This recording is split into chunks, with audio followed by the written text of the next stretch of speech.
All right, we're live. Restream is doing some Restream things, and I do have a guest today, although it looks like temporarily I did put her in the background. And so hopefully, with whatever has changed here, technology doing what it does, we will be able to bring her back. Welcome, colleagues. Happy New Year. I hope this new year has you reflecting on where this year can take you and that you're also excited for what's to come. Speaking of excited, I am pretty excited to kick off the new year with you all with today's special guest. She is as kind as she is talented, and I can't wait for you to meet her. I want to take a quick piece of the segment as we get kicked off here and start a new year to reground us into the purpose of this series. The Power of Intentional Partnerships is a mini series. I've historically called it mini, but I don't know if that's so accurate anymore because we've grown so much with our partnerships very intentionally. This is a space I created to showcase our talented partners while supporting community to share information about building partnerships in an intentional way within your network or in your business. Along the way, that evolved based on audience requests to supporting those working in traditional roles on how to build strong collaborations across an organization, within teams, seek mentorship, and more. In these episodes, we bring you CEPHR friends, guests, and partners, and you get the opportunity to learn about them, their amazing work, and the work we do together. You'll hear tips for entrepreneurs and solopreneurs, gain some tools and wisdom, and hopefully pick up some best practices on partnering with others. We encourage you today to bring your thoughts and questions. We love hearing from you. We're so glad you joined today to listen in on Team Live or Team Replay. We're streaming live today to LinkedIn and YouTube, and you can watch our past episodes for this series on our YouTube channel, which has some fun stuff going on right now too. New year, new exciting projects. In this Year-Anew kickoff, I'm excited to welcome and introduce you to our partner, Théa Watkins, founder and owner of Théa Watkins Consulting, a leadership and executive coach and an adjunct lecturer at Lim College. Théa supports organizations with making sustainable change by cultivating trust, respect, and curiosity. She is so good at this, y'all, so good. You'll hear more about that as we discuss her work and our collaborative work. Théa understands, like we do at CEPHR, that your people are your greatest asset. Like us, she also believes that as leaders and organizations, you have the power to transform workplace experiences by fostering safe and inclusive environments where everyone has a voice. Speaking of people, giving people their voice, let's bring Théa up to the stage so she can tell you all about her work on her own.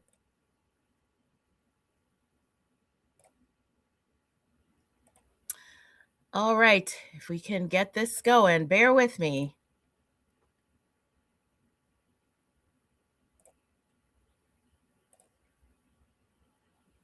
There she is. Toggle the button.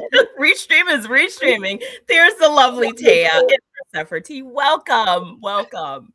Tiffany, thank you. And I am delighted to be here.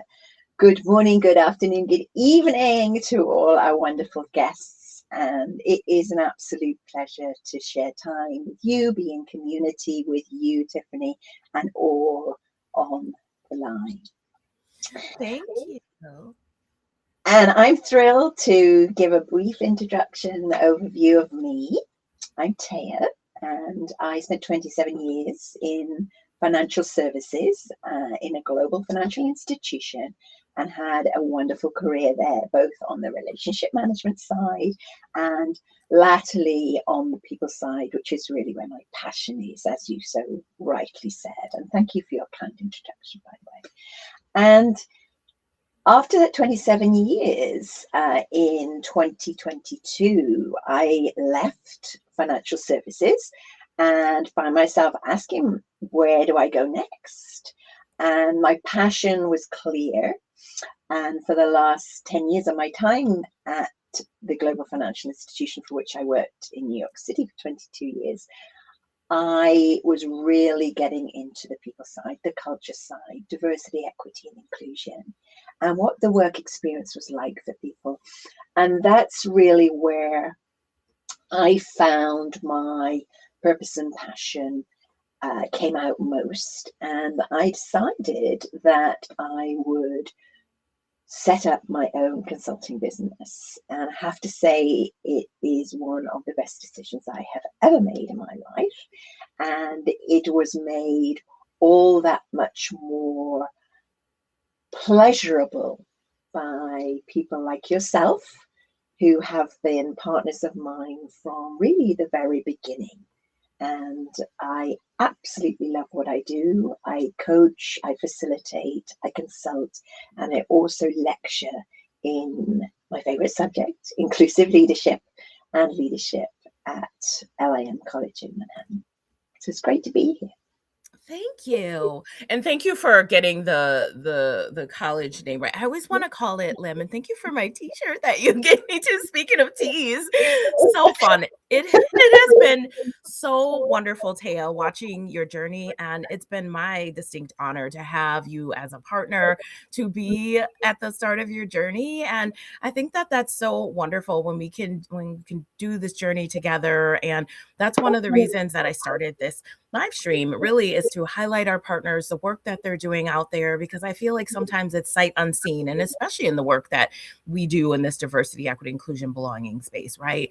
To bring that forward, to offer it a stage and a platform, especially in today with all the challenges and uncertainty that are going on. So also, I don't want to be anybody else's voice, right? I want people to have their own voice and feel empowered in the work that I do. And I know that that's a way that we got to collaborate too. We'll talk about that in a bit with the LIM piece. So what is there anything else you want to warm us up to in terms of the like your passion and just a little starter bit for us in terms of what's your favorite thing about working in this space? Yeah, thank you, Tiffany. It's helping people and organizations to realize their potential, and it's quite simple in its essence, you know. And how do you do that, and what is inclusion and belonging really all about? For me, it's about creating an environment where people feel inspired and empowered to do their best work every day.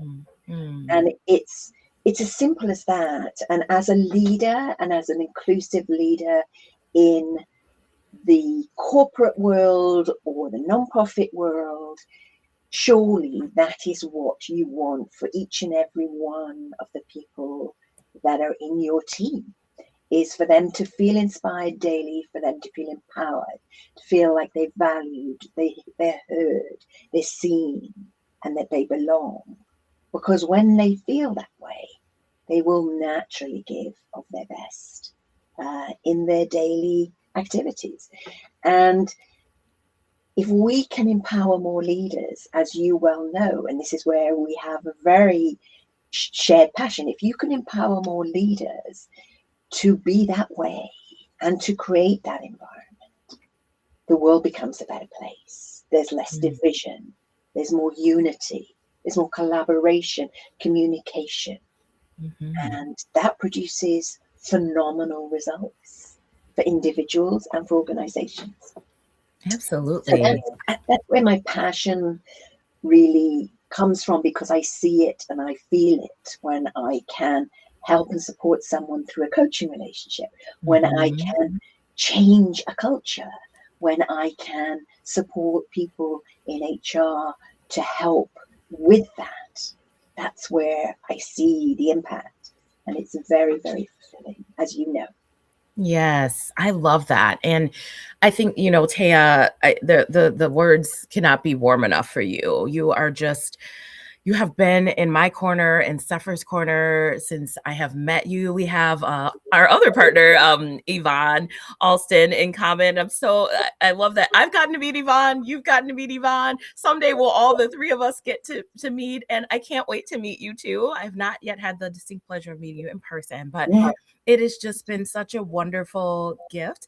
And when you're in good community, I think especially as women leaders, and folks who, have historically been excluded from certain opportunities, it's such a meaningful thing to ground in, and to have leaders like you, our partner system, who really, we can lean on each other. We can pull, brainstorming, we collaborate, and that's what it's all about. But you are so good at checking in on me as a person, as a human, as a leader, as all the things that are going on in this entrepreneurship journey. And I want to just share with folks the importance of that. It is so important to have that. And if you're a leader out there listening, I think we're all leaders, my perspectives on that. Understanding that the work doesn't start when that person comes through the door, and neither their life does not stop when they come through the door. So when you talk about inclusive leadership, I've watched you role model that really, truly behind the scenes with me, even had a lot of caregiving family things going on, and Taya's in my inbox or on my phone, like constantly checking on me. And I just appreciate that. It helps me do my best work, right? When we talk about inclusive leadership, that includes your teams. Yeah, and that is, relationships are very important, and it's the relationships that you build with people and the genuine care that you show and you receive from others that really creates that connection and that bond. And it would be remiss of me to not take people back to where we first met. And we were part of a community, again, of inclusive leaders, a virtual community, and we were introduced by the wonderful Julie Kuleza, who is a fellow Welsh woman like me. And it's this very small world, isn't it? And she introduced us, and we had a wonderful conversation, and I got to thinking about my students, and I saw Mr. Dave Siliberto on the call, and Yes. a big shout out to Dave, because he has been one of my biggest supporters and helped me to start and offered me an opportunity early on that was so gracious and so generous of him. And we had the distinct pleasure to work together on RFPs, and Dave was my lecturer when I did my advanced certificate at Cornell in diversity, equity, inclusion, belonging, and is and remains one of the best facilitators I've ever had the pleasure of learning from. I got the idea that maybe you and Dave, being the wonderful people that you are, would come and talk to my students, along with another phenomenal individual called Grant Harris, who works a lot in the neurodivergent space. And you came, the three of you, showed up for my students. They adored you all. They learned so much from that session. And I'm forever grateful to you all for doing that, because what it enabled my students to do is see real world professionals in the diversity, equity, inclusion and belonging space talking about their passions, about how to be more inclusive as leaders, and about really educating them about the real life world experience, work experience, and how they can impact that positively for those that they lead in the future. So that's really how we started our relationship. And I was forever grateful to you, Tiffany, and Dave, and to Grant for doing that. And it was a wonderful session. And then we've stayed in touch. We've developed our relationship from there in a really genuine and meaningful way. And I love to brainstorm with you. I love to collaborate with you. I love to be alongside you in situations like this. It's extremely fulfilling. Likewise, I so beautifully put, and I've had the pleasure. Thank you for gifting Dave into my community. Thanks for everyone who's joining, including Dave. I see him in the comments. I just showed his XOXO. Really grateful, and this is, I love having everyone and appreciate and sit in gratitude for the folks who join us live, who have been on this journey. I literally, as I said, I thought it would be a handful of folks, but this is the beauty of growing this community. And you've extended community, Dave and Grant, now to me. And I learned a lot, right? I think in this diversity, equity, inclusion, belonging space, people don't often realize that building community is a way to really support your perspective shifting, which I've done along my own journey. I used to think I had to convince everybody that this is the way and you must do this. That's not everybody's journey. And as a practitioner, I had to learn people deserve their own beliefs. You may not always align with agree. And certainly you can choose who you surround yourself with or align in values alignment. But that doesn't mean because we're partners, right, that we have to have exactly the same beliefs, or CEPHR's values have to be exactly what Théa Watkins Consulting's values are, right? But they're aligned, and we're going to make sure that we do the right thing to build inclusive leaders and workplaces so people aren't harmed in their workplace experiences or their life experiences, right? Absolutely. And if I can just pick up on that community point, this has been one of the greatest pleasures for me in building my business, to meet other individuals who share that passion for making the world a better place, making the workplace a better place, and have a vision about how that can be done and how they can have a positive impact. And you mentioned Yvonne Alston, one of the most wonderful women I've ever met, and such a tremendously insightful, intelligent, kind person, just in exactly the same way, Tiffany, as you, created a deep relationship in a relatively short space of time, as I have with you. And it's amazing what comes from these interactions and these connections. And if I look at my journey to date, which is 2 short years, I am immensely grateful for those partnerships, those connections, those relationships from whom I have learned so much. Jim Crawford is another wonderful individual who I have co-facilitated with. We were at Cornell together, and he has been a tremendous support to me, and just, again, a wonderful individual to know and get to know on a much deeper level. And community is so important. And when it's tough out there, as we know, it's been pretty tough for the last year or more, and to have each other to check in with, to be sounding boards, to support each other is invaluable.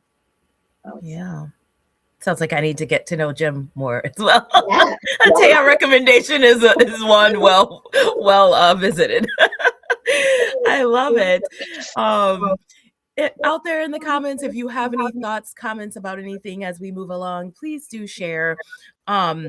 One of the things that I've been working on actually with another partner is looking at, these kind of the psychosocial hazards in the workplace and how people can really be harmed. I've had that, through my own employment experience. And I find, and I'd be curious for your take here, Théa, that, I think sometimes leaders get a bad rep, right? Just like HR, but we also understand, and thank you for your partnership with HR. I'd be remiss if I didn't say that, because we need strong partners. And to the audience here, I would say your partners, our partners, they're not all HR folks. They're not all diversity, equity, inclusion, belonging practitioners, though I select based on people with those aligned values, right? Doesn't mean we have the same belief systems, but we have to be aligned in the way that we do the work. And so I think that's an important through line to understand that people can fill the gaps. You have talents that I don't have, and that is diversity, equity, inclusion, belonging, right? That is what brings that to the fold. But I'm curious for you, when you think about leadership and some of the things that leaders are expected to do, what do you think maybe stops them from this space of being more inclusive, or what themes have you seen emerge that you'd like to share some maybe tips for leaders on being more inclusive?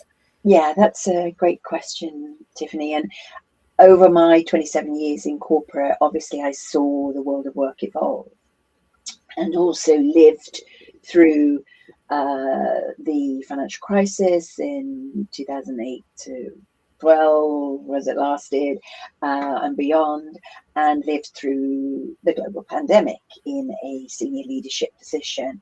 And I think one of the biggest challenges that leaders face today is overwhelm and burnout and exhaustion, and they are constantly expected to deal with change, Many of them are not equipped to deal with change, and that is not their fault. It is a lack of leadership development, unfortunately, that the organizations that they work for are not investing in. And so exhaustion, burnout, and overwhelm are probably at the top of my list as to why leaders do not fully embrace all that is great about leadership, including being an inclusive leader that really takes time to understand, connect with, and build a community within their team where people feel valued, seen, and that they belong. In addition to that, there is a skills issue, as I alluded to, with regard to change, and with regard to being a leader, full stop, frankly, because it's very different being a leader to being a sole contributor or even a manager. I'm listening on Audible right now to Brené Brown's book Strong Ground. I absolutely love it. Highly recommend it to everyone, by the way. And she's having a conversation. Is there a difference between management and leadership? Absolutely there is. And we do not equip our leaders enough with what they need to do in their position of privilege as a leader, as opposed to a sole contributor or a manager of a team. And so skills is another thing that needs to be further developed. There needs to be time created. And of course, in this world in which we live right now, globally, as well as in the workplace, there is so much uncertainty and chaos. That in and of itself causes heightened levels of anxiety and stress amongst the leaders themselves, as well as the people that work for them.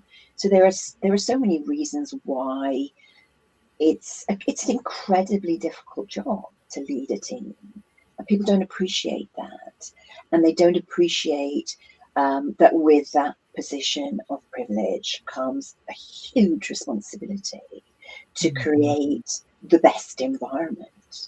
And when they're not equipped with skills and they are constantly dealing with the volatility and the pace of change that they're facing, it becomes even more challenging.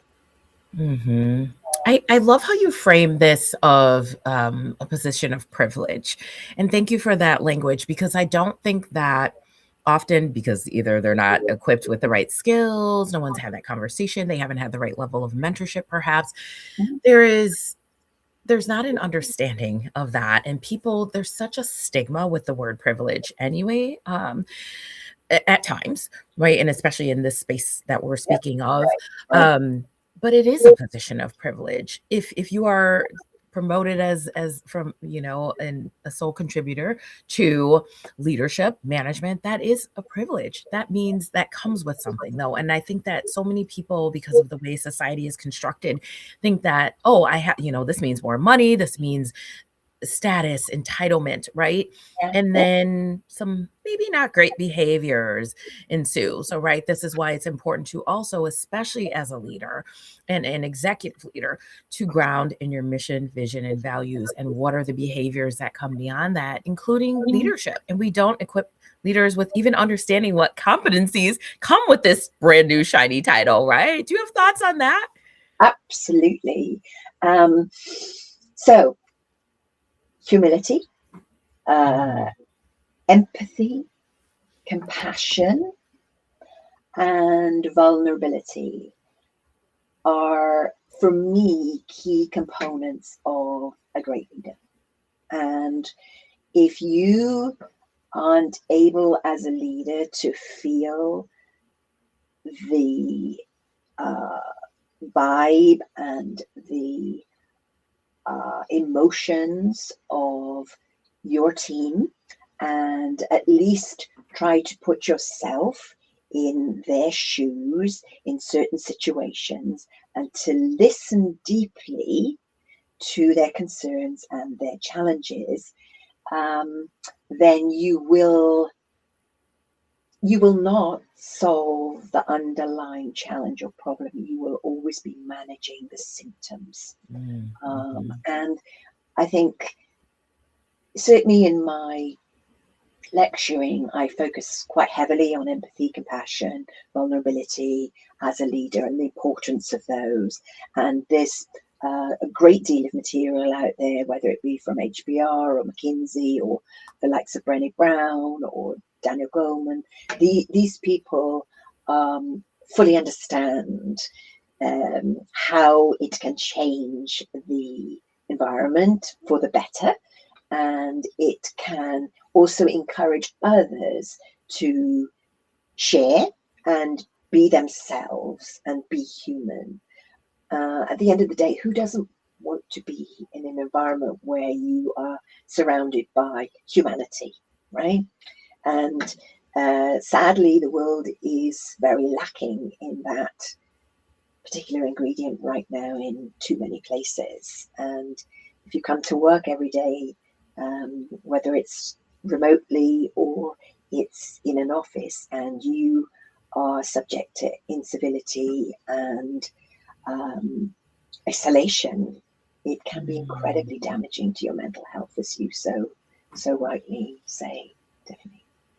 So we need more humanity, full stop, but we need to equip our leaders with awareness of the importance of emotional intelligence and all that goes with it.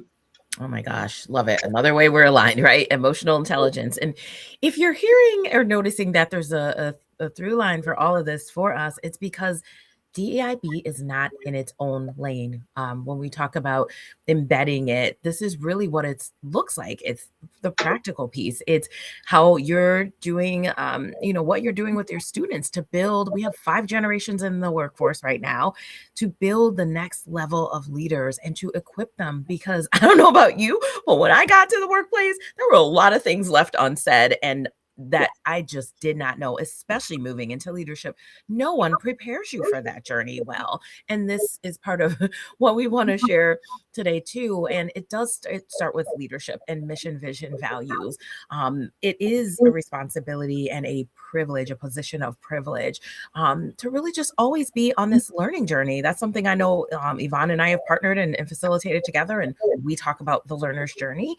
And she gifted me that through Indelible Impressions and her company. So looking at this constant wave of learning, we must always be learning in order to move further. And so many leaders I see think they have to know it all. They maybe don't step into the self-awareness lane, or they're not reading the room before they say or do something. They're not inviting that active listening voice, which is also a line jam for the two of us here. It is so important to listen to your team. How do you know what they want and what next moves to put into your strategic vision if you're not listening to them? And I'd be really curious, Théa, for, because of the coaching aspect of this, not asking you obviously to violate any confidentiality, but I'd be curious, like what do you see eliminating leaders when they understand this, when they work with you and they get this opportunity to learn about what it means to be an inclusive leader? And I know we roll someone organic, so I didn't fully send you that question, but I would love to hear your insights on this. I think they'd be very valuable for the audience. Yeah. And can I just, before I answer that, Tiffany, note Karen's comment there, which you picked up on, about leaders not always having all the answers. And I think, that is how they show their humanity. That is how they show their vulnerability.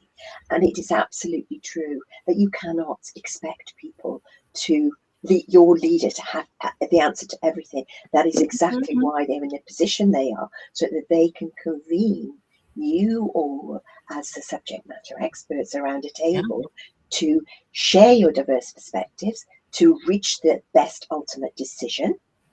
And that is the role of a leader.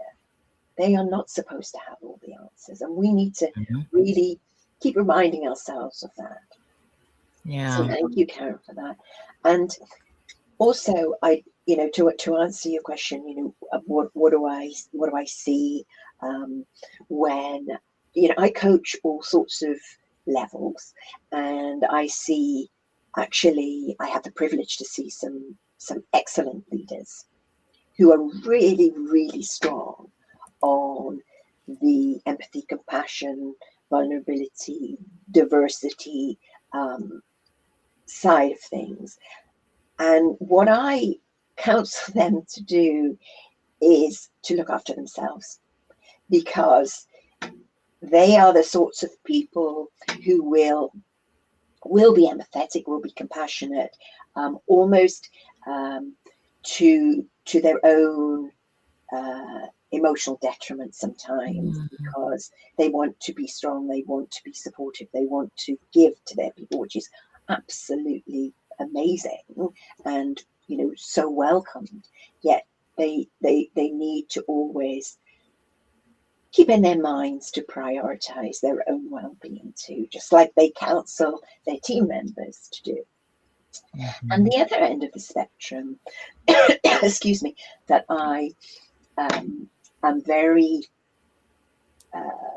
keen to continue to support are early career leaders or mid-career leaders who are still, you know, very much on that learning journey, and they have been put in, as you said, to positions where they haven't necessarily been prepared. And you and I have both been there too, right?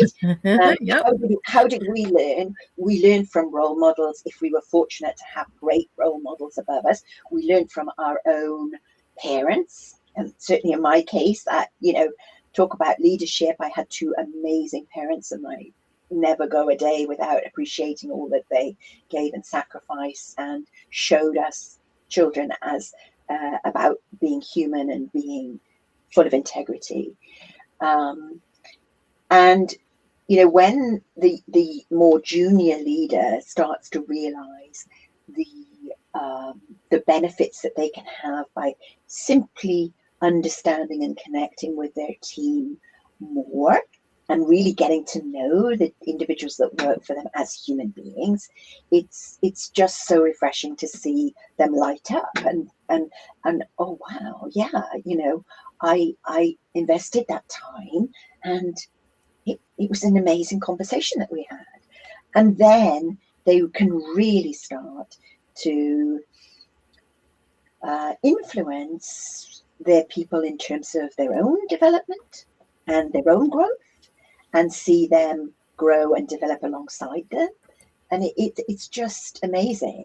So depending on at which level of leadership I'm coaching, there are so many joys that come out of that coaching experience for me, and hopefully for my clients as well. Yes, they are very lucky to have you. We all are. I'm loving these comments. People are resonating with this. Gee, that gets me every time. Oh, Yeah. I love this too. Where we are. Thank you for that, G. It is an incredibly special thing, and I feel sometimes when I say that, it's like, yeah, that's cliche, or everybody's just saying that right now. But we have to take advantage of this very unique, amazing point in time where we are. Because speaking of inclusivity, there is such a marked difference between these generations. And we don't, of course, say this from a, let's put you into a bucket. These are your stereotypes of being a baby boomer. I'm a Gen X, millennial. Some people don't identify, just like across our intersections. We may not, you know, there's a lot of assumptions made about, because I am part of X community, because I sit at X intersections, this is the way that I am. We can't put a blanket statement over that. So I really love that G is calling that special, because it is a very critical, special point in time. And we need to understand how to adapt to that, speaking of inclusive leadership. Absolutely. And just something that comes to mind, and I obviously with my students, I do a lot of work on the 5 generations, and how do you make that work in the workforce? You know, you can extrapolate it to your family dynamics, and you know, many people adore their grandparents, and many people adore their parents and their siblings, and then you've got nephews and nieces and great nephews and nieces.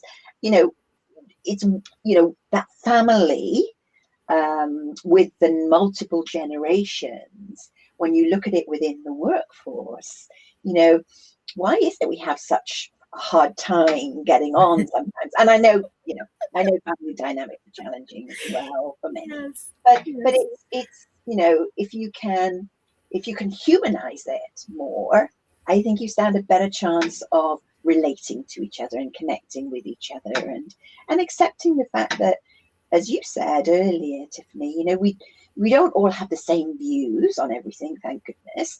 And it's about being respectful to others in terms of their views and opinions. Mm-hmm. Beautiful. And I think too, you know, just we have different family structures and extended families. Sometimes folks are closer to their extended family than maybe their immediate family. Sometimes people are closer to their friends, if depending on the relationship they may or may not have with their family. So I love that acknowledgement. And I think this is one of my favorite things about you and how you role model inclusive leadership and an understanding that there can be those different dynamics. And you talked about respect and understanding that there are different perspectives. That sometimes I think is what gets us into trouble, in my opinion, is that we forget that that's just another human on the other side. I have family, friends, partners, colleagues who have different beliefs, who are at different intersections. And I love that. I love being a part of a community that doesn't look like me, that doesn't speak like me, that doesn't, you know, including language, right? We forget about language in this DEIB space. I'm trying to like ramp my Spanish back up and get more fluent than I am, but understanding what comes into play. And we have layers as humans. We are complex. And just because you don't share my background doesn't mean that there isn't a perspective to be had and learned, especially in the workplace. This is where creativity and innovation are born. And it's such a missed opportunity at times. Yeah. And that, you know, that goes back to the psychological safety element, Absolutely. They brought level of that up. trust. Mm-hmm. If we as leaders can create that environment where there's deep trust and there is that respect for diverse opinions and perspectives, we will make better decisions. We will enable people to realize greater levels of their potential, and the organization will also benefit immensely. So if we can, you know, be that human being and be that encourager and nurturer of connection and humanity. I've overused that word today, but you know, it's so important to see the impact of that is very, very rewarding. Mm-hmm. And I will say that to the point of creating and curating connection and community, I don't think we can overuse the word humanity at all. I think that it, in doing so, it reminds people that we are as basic as, for those of us, I'm sure all of us in school learned about Abraham Maslow and his hierarchy. Yeah. There is a basic need for safety and connection and community. And that even if you're an introvert, there is, you know, we assign a label to that as a society sometimes. That is not a bad thing. That means that's your preferred method of how you interact with the world, right? And you are entitled to that. But we all have this basic sense, even if I'm more introverted, to feel like I belong to something, right? I have a space that's mine, that's ours, even if I choose to withdraw from that at times, or I'm very extroverted, but let me tell you, there are amounts that I need to people, especially in the spaces that I work in. I need to withdraw at times to bring back and restore energy. And I think that rest is something so important too. Yeah. And rest of late has been very much on my mind because you know, I've been reading a lot about it, and in my blogs, I did a blog on burnout, and you know, I think to start, you know, we started this conversation with what are the blockers to leaders being leaders, and that is a huge one. And building in rest, building in self-care is not necessarily something that a lot of people do naturally. and we need to be more intentional about that, I think. Yeah. Yeah. And I feel like this was we've mentioned Yvonne a lot, but she is amazing. Um, I think it was her who said that it stuck with me, and I'm not sure if, that's attributed to someone else, but if for some reason it's coming to me from her in a conversation that I want people to get the best of me, not the rest of me. When we talk about, she and I have a lot of conversations offline, not Yeah, just in partnership, but friendship, sisterhood, girlfriend. And we talk about just life and family and the pace of being a business owner and leading a team and all of the things that come with that. And this work that we do, especially the equity space, requires rest because it's a taxing thing. yeah, And knowing for me that I can rest and oh, there goes my earbud. Fun things about life. That I can rest and someone like you or an Yvonne can pick up is so grounding. yeah, agreed, 100%. Hmm. Very important for us all. Yes, yes, yes. Oh And I my hope God. everybody had a restful holiday season. I know it was obviously people will have had different experiences, but hopefully Yes. some of us got some recharge over the holiday season. Yes, thank you for that wish. A wish from you is always lovely, and thank you for checking in with me over that time period. And I know how much you adore your family, and I love getting to hear those stories behind the scenes. Right, stories are such an important part Mm. of our journey and our learning and our growth. And um, I'm so excited. I'm curious, Taya, for what you hope for the rest of our continued partnership. Is there anything on your mind? No pressure there, obviously. I'm delighted with what we're doing now, what we've done so far, but Yeah. what do you hope for as we continue our Well, partnership? I loved your conference in early 2025, which was all around that building that rest and building that looking after yourself and your own well-being. And I can see at some point in our future, Tiffany, definitely a collaboration and a delivery for a client together. And I love the thought of that, whether that be on around well-being or inclusion and belonging. I think there is definitely possibility for that. I love the fact that we're in touch all the time and we communicate and we share thoughts and support each other. That is so important to me. And your warmth, your generosity, and your kindness is always appreciated by me greatly. And I think, we will continue to learn from each other. Learning is a constant theme. We're both lifelong learners. We never stop learning. We're all both very curious, I feel. And to have that, ability to learn from each other, I think is very special. And I hope that for us as we progress through 2026 as well. Yes, thank you. And thank you for joining that conference and another partner. See, we just keep growing these wonderful humans and partners. Actually, I hear of North Star Solutions and Services.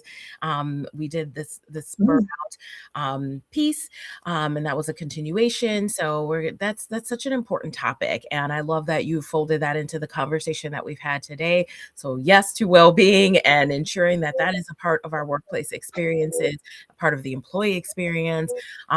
We loved having you. I'm excited for what we get to do to help other people learn, right? And blending our wonderful skill sets. I think people understanding that this is a starting block, whether it's a partnership, a collaboration in your organization where you want to learn and stretch from someone else, to be able to understand that you can always build. You can always build from there. And I'm looking forward to building with you. And thank you for your warmth and generosity across these years, Tia. Is there anything else that you would like to share with our audience as we close today? Yeah, I'll just leave it there. I would love to just share that at the start of last year, another wonderful partner of mine, they came up with a phenomenal idea to offer an hour of free coaching to anyone who was in transition. And she shared that idea with me, and she said, would you like to partner with me on this and do this with me? And I said, of course I would. And is a phenomenal coach. And again, I met her through networking and LinkedIn, and she's just been an amazing treasure in my life. So we set out to do some posts on LinkedIn and to offer this to people.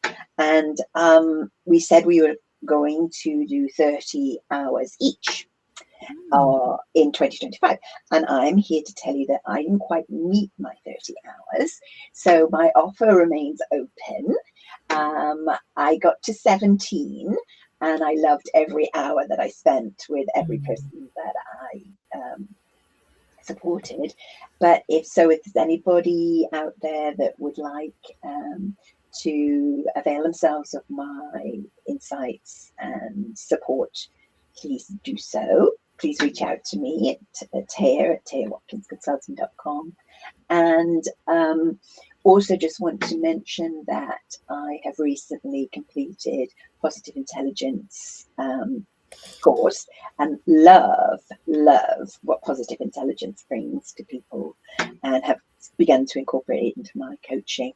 And so we'll be offering that to people as we move forward as part of my coaching offering.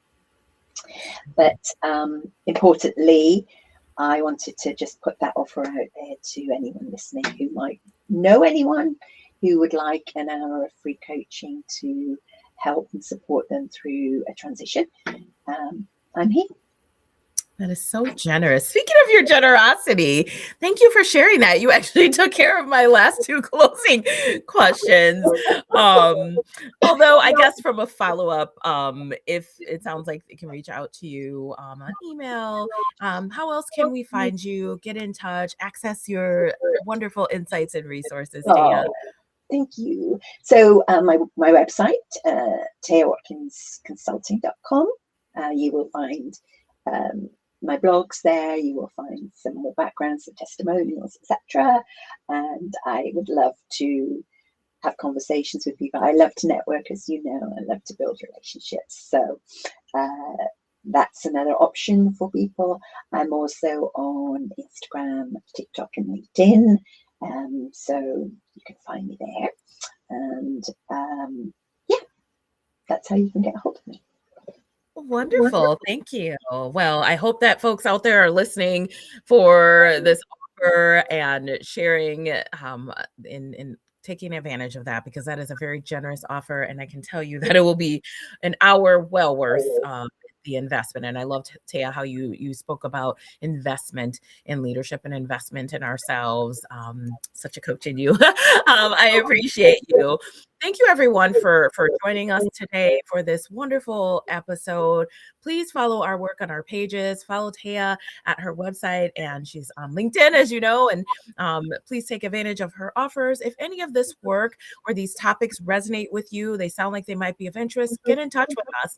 We would love to hear from you. Théa, thank you again so much for joining us today. I'm sure I speak for all of us when I say what an inspiration today has been. And it's just been wonderful. So thank you, everyone on Team Live and Team Replay, for joining us for another episode. We are so proud of our partners, and I love holding up the light to shine that on them and for them to be in our corner as we're putting this good out into the world. So thanks for tuning in. I'm wishing everyone a great rest of the week, and we will see you soon out there. Take care and be well. Thank you so much, Tiffany, and thank you, everyone. It's been a wonderful opportunity to speak to you. Thank you. Thank you.